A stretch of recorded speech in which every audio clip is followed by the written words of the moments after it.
بہت سے پاکستانی جاتے ہیں امریکہ میں کیا کرنے کے لیے؟ گرین پیسچرز کمانے کے لیے. یہاں بیچارہ اچھا نمازی زکات دیتا ہے, حج کرتا ہے, پلین میں جاتا ہے میں امریکہ جاؤں گا, کریش ہو جاتا ہے. ارے بچ گیا, امریکہ میں جاتا تو جہنم میں جاتا تھا, کریش ہو گیا تو جنت میں جائیں گا نا. ارے وہاں امریکہ جائیں گا شرابی بنے گا, مکار بنے گا, عیاشی کرے گا. یہاں بیچارہ اچھا تھا, اچھا مسلمان تھا پاکستان میں. السلام علیکم دوستو, کیسے ہیں آپ؟ امید ہے کہ آپ سب خیر و عافیت سے ہوں گے. دوستو آج کی ویڈیو بڑی زیادہ اہم ہے. ایز اے مسلم ہمارے ذہنوں میں اکثر اوقات یہ سوال, یہ کنفیوژن پیدا ہوتی ہے کہ آخر کیا وجہ ہے کہ ہم اس اللہ تبارک و تعالیٰ کی عبادت کرتے ہیں, اسی سے حاجات مناجات کرتے ہیں, اسی سے مدد مانگتے ہیں, لیکن پھر آخر کیا وجہ ہے کہ ہماری دعائیں قبول نہیں ہوتی؟ کیا اللہ تعالیٰ ہماری دعائیں سنتا نہیں ہے؟ ہماری دعاؤں کے باوجود ہم پہ مصیبتیں بھی آتی ہیں, بیماریاں بھی آتی ہیں اور ہمارے روڈ ایکسیڈنٹس بھی ہوتے ہیں. اور پھر یہی وہ چیز ہے جس کی وجہ سے ہم مسلمانوں میں سے ہی کچھ زیادہ کمزور ایمان والے ایتھیزم کی جانب راغب ہو جاتے ہیں. تو چلیں اس حوالے سے حال ہی میں ڈاکٹر ذاکر نائک سے جب سوال کیا گیا تو ڈاکٹر صاحب نے بڑا ہی زبردست جواب دیا. میں چاہتا ہوں کہ آپ بھی وہ جواب میرے ساتھ مل کر سنیں. السلام علیکم. ڈاکٹر ذاکر, میرا نام جریر حسین ہے اور بائی پروفیشن میں ٹیچنگ سے وابستہ ہوں, اور الحمدللہ میں مسلمان ہوں. لیکن سوال میرا ایتھیزم سے ریلیٹڈ ہے کہ ہم پلین پہ سفر کرتے ہیں اور حفاظت کی دعا پڑھتے ہیں, باوجود اس کے کبھی کبھی پلین کریش کر جاتا ہے اور پیسنجرز کی موت ہو جاتی ہے. اب ایک وہ شخص دوست میرا ایتھیسٹ جو خدا کے اوپر یقین نہیں رکھتا, وہ کہتا ہے کہ خدا کو پکارنے کا اور دعا مانگنے کا فائدہ, خدا ہوتا تو تمہیں بچا نہ لیتا.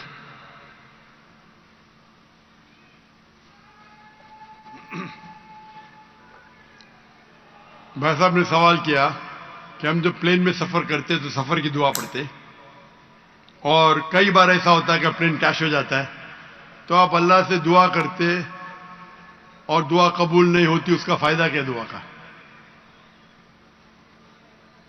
میں کہتا ہوں کہ میں اگر اللہ سے دعا کرتا ہوں اور اللہ دعا قبول کرتا ہے تو میں کہتا ہوں الحمدللہ. اگر میری دعا کو اللہ قبول نہیں کرتا تو میں 10 گنا الحمدللہ کہتا ہوں. کیوں؟ میں 10 گنا اور خوش ہوں. کیوں؟ پہلا جو میں دعا کیا تھا وہ میرے طرف سے تھا, جو اللہ کی طرف سے آتا ہے وہ اور بہتر ہے. تو ہر مومن یہ کہتا ہے دعا کرو, قبول ہوا تو الحمدللہ, نہیں قبول ہوا تو ثم الحمدللہ. میں اس کی مثال دیتا ہوں.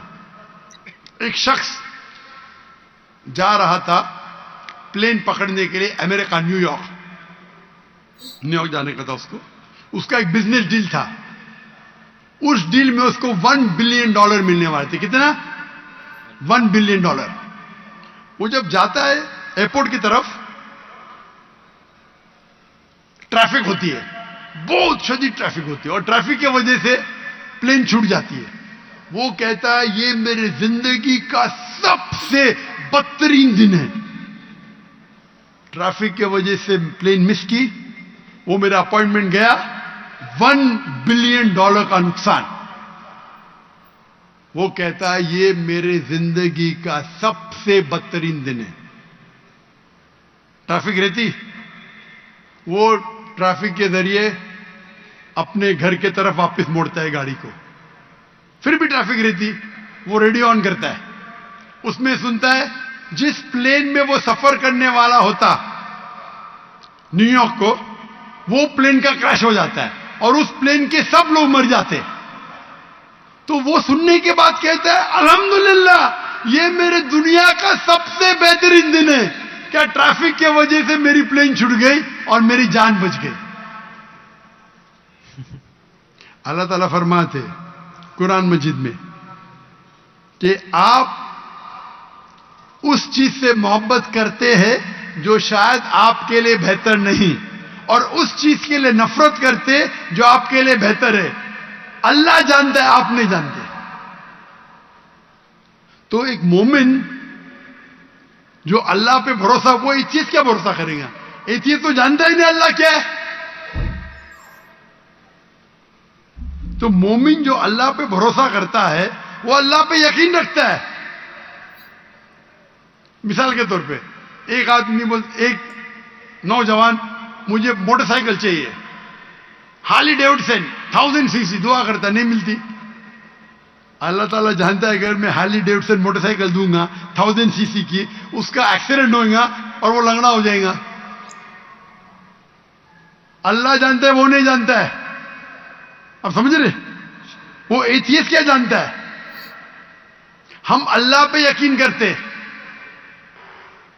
इसीलिए एक अच्छा मोमिन ताजिर अगर बिजनेस पे मुनाफा होगा वो कहेगा अल्हम्दुलिल्लाह, नुकसान होगा तो भी अल्हम्दुलिल्लाह कहेगा। क्यों? एक अच्छा मोमिन फायदा अल्हम्दुलिल्लाह मेरा फायदा हुआ 20%, नुकसान हो तो क्या बोलेगा? अगर 20% नुकसान हो क्या बोलेगा? अल्हम्दुलिल्लाह सिर्फ 20% हुआ, हो सकता है कि 50% नुकसान हो। तो एक मोमिन अल्लाह पे भरोसा करता है। आप समझे? तो ये यकीन है हमारा। हम जब दुआ करते अपनी हिफाजत के लिए दुआ करते, प्लेन में उड़े, क्या पता अभी आप जा रहे, बहुत से पाकिस्तानी जाते अमेरिका में क्या करने के लिए? ग्रीन पैस्चर्स, इंग्लिश में बोलते ग्रीन पैस्चर्स कमाने के लिए जा रहे। यहां बेचारा अच्छा नमाजी, 5 टाइम नमाजी, ज़कात देता है, हज करता है, प्लेन में जाता है मैं अमेरिका जाऊंगा, क्रैश हो जाता है। अरे बच गया, अमेरिका में जाता तो जहन्नम में जाता था, क्रैश हो गया तो जन्नत में जाएगा ना। वो दुआ पड़ी थी, अल्लाह ने दुआ सुनी, समझ रहे? अल्लाह ने दुआ सुनी इसकी। अरे वहां अमेरिका जाएगा, शराबी बनेगा, मक्कार बनेगा, अय्याशी करेगा। यहां बेचारा अच्छा था, अच्छा मुसलमान था पाकिस्तान में। आप समझ रहे? तो प्लेन क्रैश हुआ तो कम से कम जन्नत भी तो गया ना। आप समझ रहे? बेशक। तो ये अल्लाह का निजाम है। आपको अल्लाह पे भरोसा रखना चाहिए, अल्लाह के अहकामात पे फॉलो करना चाहिए और इंशाअल्लाह इस दुनिया और आखिरत में सफलता पाएंगे। Thank you. जी तो दोस्तों देखिए आपने वीडियो, डॉक्टर साहब ने माशाल्लाह बड़े ही ज़बरदस्त अंदाज में और रियल लाइफ से मिसालें देकर बात समझाने की कोशिश की है। और डॉक्टर साहब की बात सुन के मेरे जहन में एक हदीस आ रही है। मैं चाहता हूं कि मैं आपके साथ उसका मफ़हूम ज़रूर शेयर करूं। वो हदीस कुछ इस तरह से है कि नबी सल्लल्लाहु अलैहि वसल्लम ने फरमाया था कि दुआ की कबूलियत की 3 इक़साम हैं। दुआ की कबूलियत की एक किस्म तो ये है कि इंसान दुनिया में रहकर अल्लाह तबारक व तआला से कोई दुआ करता है तो अल्लाह तबारक व तआला उसकी दुआ फ़ौरन कबूल कर लेता है। फ़ौरन ना सही कुछ अरसे बाद उसकी दुआ कबूल कर लेता है। ये दुआ की कबूलियत की एक किस्म है। जबकि दुआ की कबूलियत की दूसरी किस्म अल्लाह के नबी ने बयान फरमाई है कि दुआ की कबूलियत की दूसरी किस्म ये है कि इंसान अल्लाह तबारक व तआला से कोई चीज़, कोई किसी हाजत की डिमांड करे, कोई अपनी ज़रूरत की डिमांड करे तो अल्लाह तबारक व तआला उसकी दुआ कबूल ना करे, जबकि उसकी दुआ के बदले में उस पे आने वाली कोई मुसीबत या बीमारी को टाल दे। ये भी दुआ की कबूलियत की एक किस्म है। मिसाल के तौर पर किसी इंसान का एक्सीडेंट होना होता है, लेकिन वो अल्लाह तबारक व तआला से किसी चीज़ की डिमांड करता है, कोई दुआ मांगता है, लेकिन अल्लाह तबारक व तआला वो दुआ कबूल नहीं करता, लेकिन उसके बदले में जो उसके साथ आगे चल के हादसा पेश आना होता है अल्लाह तबारक व तआला वो हादसा टाल देता है। ये दुआ की कबूलियत की दूसरी किस्म है। और दुआ की कबूलियत की तीसरी किस्म नबी सल्लल्लाहु अलैहि वसल्लम बयान करते हुए फरमाते हैं कि दुआ की कबूलियत की तीसरी किस्म वो है कि एक शख्स अल्लाह तबारक व तआला से कोई दुआ मांगता है, लेकिन अल्लाह तबारक व तआला ना तो दुनिया में उसे वो चीज़ अनायत करता है जिसकी वो दुआ मांगता है, और ना उस दुआ के बदले में उस पर आने वाली कोई मुसीबत या कोई बीमारी टालता है, बल्कि अल्लाह तबारक व तआला उसकी उस दुआ का अजर अपने पास संभाल के रख लेता है। और बरोज़े क़यामत जब उसकी नेकियां कम पड़ रही होंगी ना, तो अल्लाह तबारक व तआला उसका वो अजर उसे देगा, उन दुआओं का अजर उसे देगा जिससे उसका पलड़ा भारी हो जाएगा। तो तब इंसान ये सोचेगा कि काश मेरी दुनिया में कोई दुआ कबूल ही ना हुई होती और आज मुझे उसका अजर मिलता, क्योंकि ज़ाहिर आखिरत तो हर किसी को अजीज़ है ना, तब तो मामलात ही कुछ डिफरेंट होंगे।